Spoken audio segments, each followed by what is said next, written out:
So this is the all-new Nissan Murano, and we're here in the Napa Valley getting a chance to test drive it, actually doing it right in the middle of a vineyard here.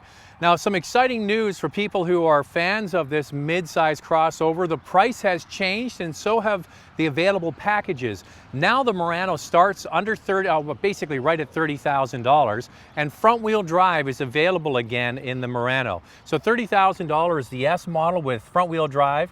The next trim up is the SV with front-wheel drive is $32,998, and the very first all-wheel drive model starts at around $35,000.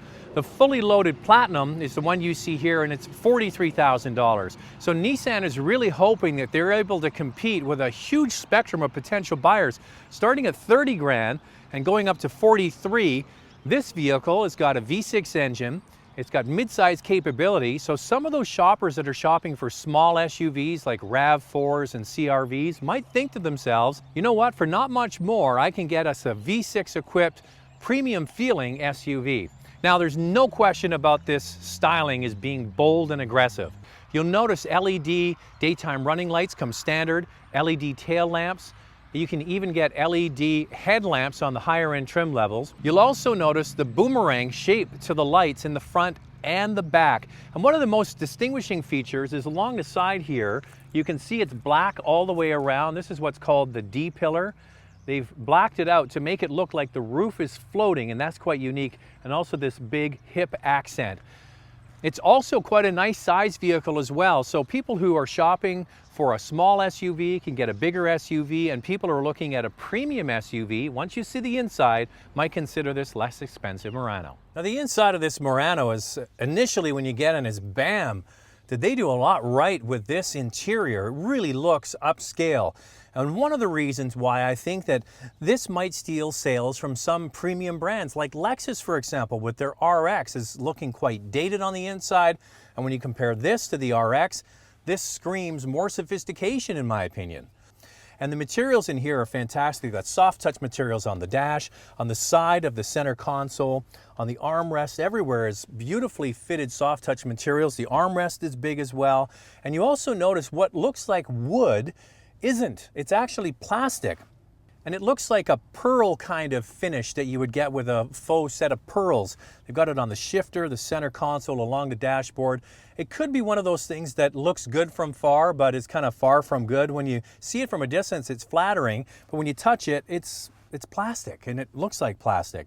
The center cluster here is 8-inch. That's standard. The base model is beautifully equipped. I'll get to that in a moment. That comes standard. There's also a 7-inch screen in the center cluster that's programmable, and all your quick settings are right there and operated by the steering wheel. So the base trim, that $30,000 Murano, comes with 18-inch wheels, heated seats, cloth seats, Bluetooth, navigation, backup camera, and sat radio. That's a nicely equipped vehicle. The next one up adds some nice features though.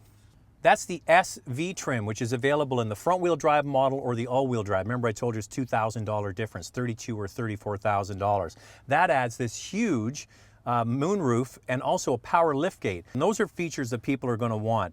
It comes with a heated steering wheel as well. Then you go up to the SL trim. It adds leather seats, the Bose stereo, the round view monitor, 4-way passenger seat, and then the top trim levels get ventilated seats and heated seats in the back. So there's lots of different trim levels depending on your price point, but I think that even the lower end trim levels are vehicles that people would be really quite happy to own. The back seat is very roomy. This is classified as a mid-size SUV, and what Nissan calls their zero-gravity seats are meant to give you cushion on just the right points to have less stress when you're driving the car. And I have been driving for hours and hours and hours in this, and it is very, very comfortable. So the power output from the 3.5-liter V6 is the same as the old Murano. 260 horsepower and 240 foot-pounds of torque. But the body is lighter, 66 kilos lighter, and they've optimized the continuously variable transmission to make this vehicle more efficient than the last Murano. Now, what were the strengths of the last Murano? It definitely had a nice cruising attitude, and this is no different. It really is a cruising kind of vehicle. Because it has a continuously variable transmission, it's kind of laid back. It does have preset kind of shift points to mimic a conventional automatic transmission, but it isn't. And on that front, it does a good job. But it's tuned much more for efficiency than it is for spirited driving. So you have drive. There's no sort of S button to make it livelier. You can, however, slide it over into manual and then utilize those preset shift points to kind of wake the Murano up.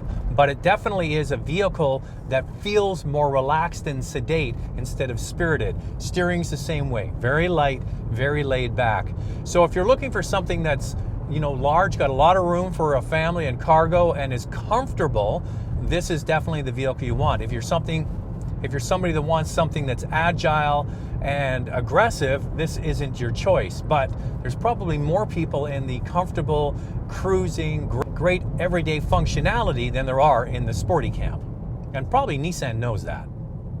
Now, with the optimized continuously variable transmission, a very low drag coefficient because of the slippery shape, and also shedding weight, they're able to get the fuel economy to 11.2 in the city and 8.3 on the highway. That's with the new, more stringent 2015 testing methods. The one thing I've come to learn in the auto industry is when you have a very fashion-forward, aggressive-looking vehicle like this Murano, sometimes it doesn't date well. Initially, you see it and you go, bam, that's quite interesting. But after a few years, sometimes the chances they took don't pay off in the long run. We're gonna have to wait and see if this ages well. Anyway, it's definitely an eye-popping vehicle. We've been driving for hours around the Napa Valley, and a lot of times when we're at a stoplight, people are looking at it. What's that? It certainly is eye-catching. Also, the price is eye-catching. Starting at 30 grand, it's going to get a lot of attention.